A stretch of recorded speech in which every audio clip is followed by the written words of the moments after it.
Fala galera, tudo bem? Eu sou o pastor Giovanni e tenho uma palavra de Deus para o seu coração. E hoje nós vamos tratar sobre mais um tema escatológico, tema acerca do final dos tempos, a doutrina que ensina acerca das profecias, dos eventos que ainda hão de acontecer. E antes de nós começarmos esse assunto tão especial, siga aqui o nosso canal, não esqueça de dar um joinha, fazer seu comentário no final. E as nossas redes sociais estão aqui no link do YouTube também. Continue conosco. Nosso tema hoje é a purificação da criação e o julgamento dos pecadores. A purificação da criação, como é que isso vai se efetivar? Futuramente ainda, não está acontecendo agora, mas no futuro há de acontecer, no final do milênio. E também o julgamento dos iníquos, dos pecadores, daqueles que não levaram Deus a sério. Por isso, meu irmão, coloque em ordem a tua vida, a tua casa. Jesus está voltando e ele voltará para julgar aqueles que levaram ele a sério ou aqueles que não levaram ele a sério, ou seja, não se arrependeram, viveram uma vida de iniquidade, pecado, sujeira, imundícia. Então tome cuidado, Jesus está voltando. Então vamos lá falar sobre a purificação da criação. Nosso último vídeo nós falamos um pouquinho sobre isso, nós falamos sobre a profundidade da corrupção humana, que nós vimos ali quando Satanás engana as pessoas no final do milênio, e nós vimos ali que Deus é justo quando julga o pecado e o julgamento se faz na forma da morte física, no milênio ali, por meio do derramamento do fogo sobre todos os rebeldes, liderados por Satanás no final do milênio, é o que diz Apocalipse 20, versículo 9. Então nós vimos também que Deus retira toda a incredulidade do reino teocrático, do reino milenial, e funde o reino eterno de Cristo na descida da Nova Jerusalém. Nós vemos essa união do reino teocrático de Cristo com o reino eterno de Deus. E aí vem um outro destaque que nós queremos fazer, vamos iniciar agora, que é a purificação da criação. O que nós queremos dizer com isso sobre a purificação da criação? O que nós queremos dizer é que por causa do pecado de Adão, lá no Jardim do Éden, em Gênesis 3, Deus colocou então uma maldição sobre a terra. A Bíblia é bem clara sobre isso. Quando Deus disse o seguinte: maldita é a terra por tua causa, no caso aqui Adão, em fadigas obterás dela o sustento durante os dias de tua vida. E ela, ou seja, a terra, produzirá também cardos e abrolhos. É o que diz Gênesis 3, 17 a 18. Então, pensando um pouquinho no que diz a Bíblia, torna-se necessário, profeticamente, retirar o último vestígio dessa maldição da terra antes da manifestação do reino eterno do nosso Senhor Deus Todo-Poderoso. E esse acontecimento é descrito lá em 2 Pedro. A Bíblia diz que virá, entretanto, como um ladrão, o Senhor, o dia do Senhor, no qual os céus passarão com estrepitoso estrondo e os elementos se desfarão abrasados. Também a terra e as obras que nela existem serão atingidas, visto que todas essas coisas hão de ser assim desfeitas. Deveis ser tais como os que vivem em santo procedimento. Olha aí o que diz a Bíblia. Devemos ser tais como os que vivem em santo procedimento e piedade. Piedade aqui no sentido de consagração, de santificação diante do Senhor. E aí Pedro continua dizendo em 2 Pedro 3, de 10 a 13, além do santo procedimento e piedade, esperando e apressando a vinda do dia de Deus, por causa do qual os céus incendiados serão desfeitos, olha só, e os elementos abrasados se derreterão. Nós, porém, diz Pedro, segundo a sua promessa, ou seja, essa promessa do resgate, da redenção, da manifestação, segundo essa promessa, esperamos novos céus e nova terra nos quais habita a justiça. 2 Pedro 3, de 10 a 13. Então, tal passamento da terra atual é previsto em várias passagens também, como Mateus 24, 35, Hebreus 1, de 10 a 12, e Apocalipse 20, 11, capítulo 20, versículo 11, também fala sobre isso. Então, alguns acreditam que essa purificação da terra antecede o milênio, o que é um erro, né? E nós vamos explicar qual é a crença dessas pessoas. De acordo com essa teoria, que a nosso ver está equivocada, a purificação acontecerá para eles no início do milênio e eliminará toda a maldição, de modo que a produtividade será restaurada à terra durante esse período. Há vários fundamentos nos quais se apoiam essa teoria equivocada, mas que nós estamos trazendo aqui para vocês, segundo acreditam eles, né? Acredita-se que o dia do Senhor, para eles, aqui em 2 Pedro 3,10, no qual se dá esse acontecimento, é um tempo de juízo e inclui apenas o período que vai do arrebatamento até a instituição do milênio de Jesus na terra, com os julgamentos que o acompanham, obviamente. Segundo destaque é que, pelo fato de o fogo ser descrito como um meio de execução da ira divina na segunda vinda, conforme Isaías 66,15, Ezequiel 39,6, 2 Tessalonicenses 1,7 até o versículo 10, e já que essa purificação, né, é por fogo, sustentam eles que deve tratar-se do mesmo acontecimento. Terceiro destaque é que Isaías, dizem eles, Isaías 65,17, promete uma nova terra, e isso em relação ao milênio, e logo a purificação acontece após a segunda vinda de Cristo, mas antes do milênio, é o que afirma essa teoria. Nós não concordamos, mas é o que pensam alguns escatologistas, alguns eruditos, nesse sentido dessa purificação da criação. Em resposta a isso, nós podemos destacar, como demonstrado, né, anteriormente, as seguintes verdades. Em primeiro lugar, o dia do Senhor inclui todo o plano, desde o começo do período da tribulação até o novo céu e a nova terra após o milênio, é o que nós acreditamos. Além disso, o fogo pode ser um meio, sim, de visitação divina, sem necessariamente ser usado de maneira total no mesmo acontecimento. O fogo é empregado ao longo das Escrituras como um símbolo de julgamento, e já que esse acontecimento é um juízo contra uma terra amaldiçoada, é cabível, né, é compreensível considerar que a purificação pelo fogo ocorra quando a terra tiver afastado de si todo vestígio de maldição, ou seja, no final do milênio, após a punição, essa rebeldia final dos 1000 anos, né, na soltura ali de Satanás, enganando uma multidão. Terceiro destaque que nós trazemos é que, mais uma vez, já que a terra milenar se funde com o novo céu e a nova terra, no fim da era milenar, ou seja, dos 1000 anos proféticos de Cristo reinando na terra, Isaías pode estar descrevendo a cena milenar à luz da sua habitação eterna, ou seja, dos novos céus e da nova terra, sem afirmar que os novos céus e a nova terra serão cumpridos no começo do milênio, apesar de prelibados a partir desse ponto.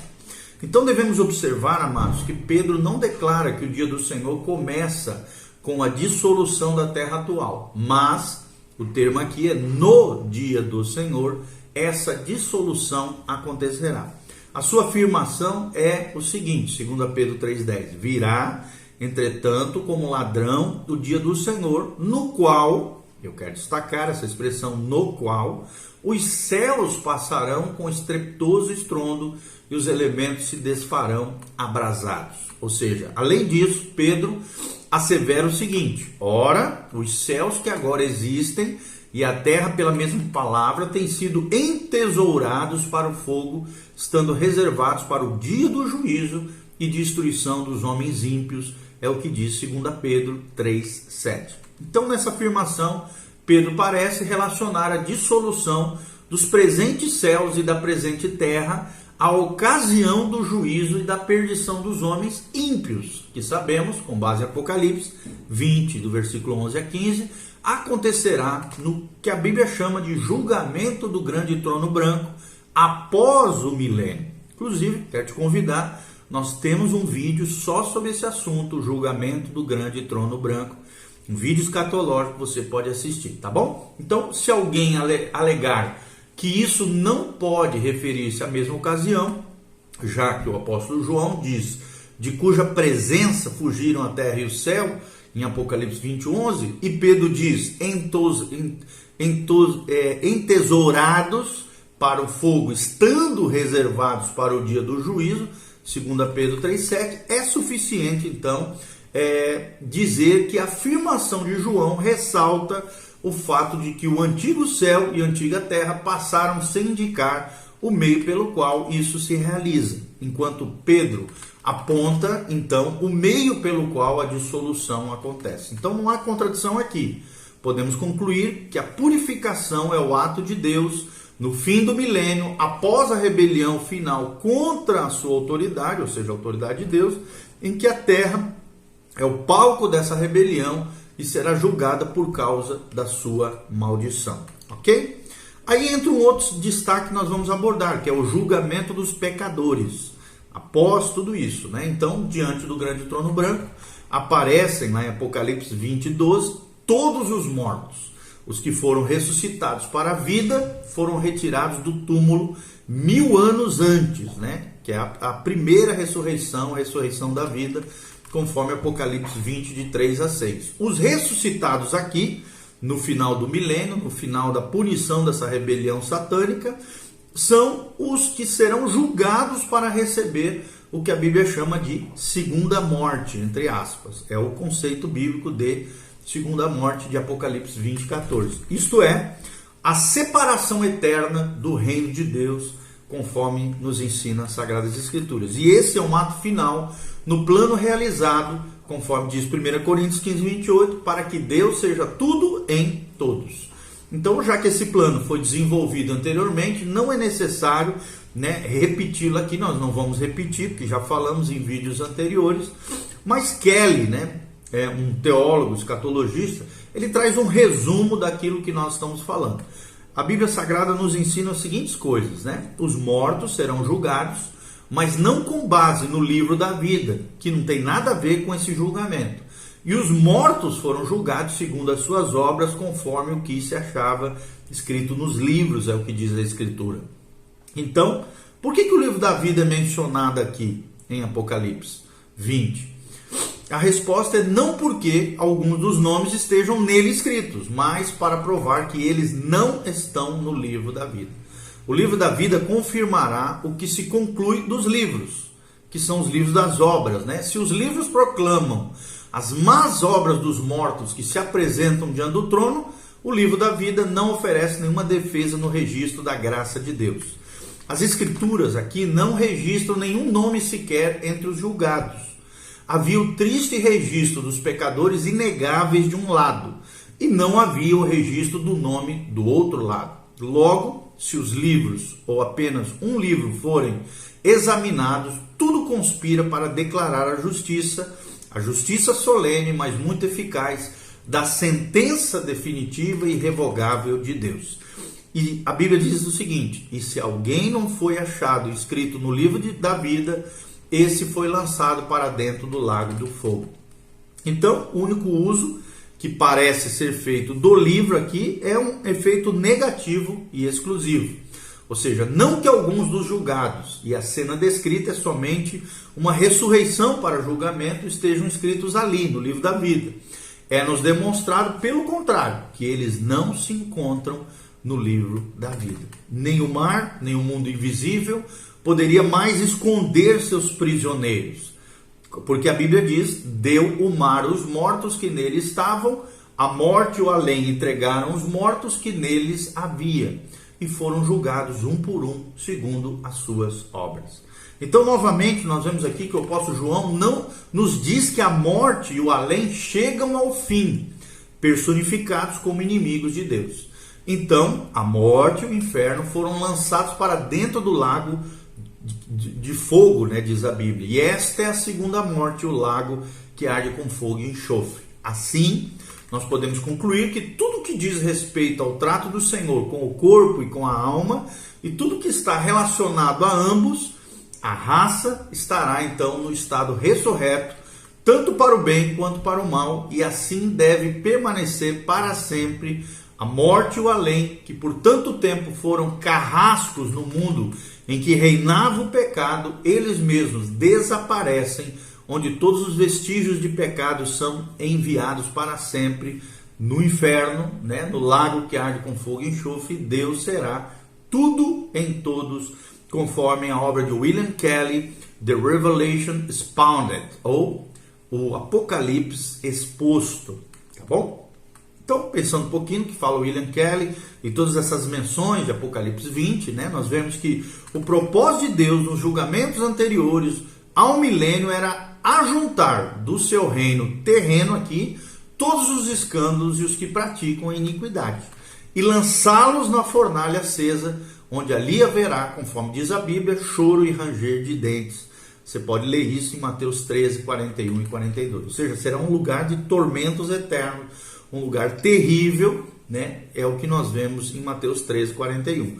O propósito de Deus, então, nos julgamentos do final do milênio é afastar do reino eterno todos os escândalos e os que praticam a iniquidade.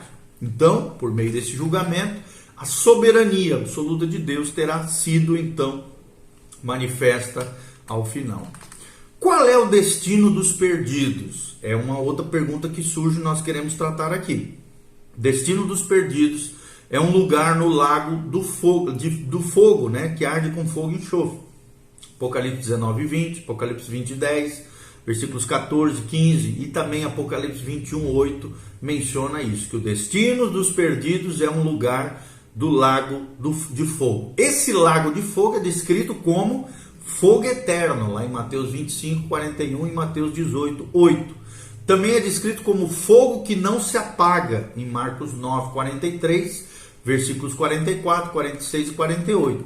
Sublinhando aqui o caráter eterno da retribuição dos perdidos. E a esse respeito, um outro teólogo, Schaeffer, ele menciona o seguinte: ao tentar escrever uma declaração abrangente da doutrina mais solene da Bíblia, o termo retribuição é escolhido para substituir a palavra mais familiar, que seria punição, já que esta implica disciplina e correção, ideia totalmente aqui ausente da verdade que sela o trato final com os que estão eternamente perdidos.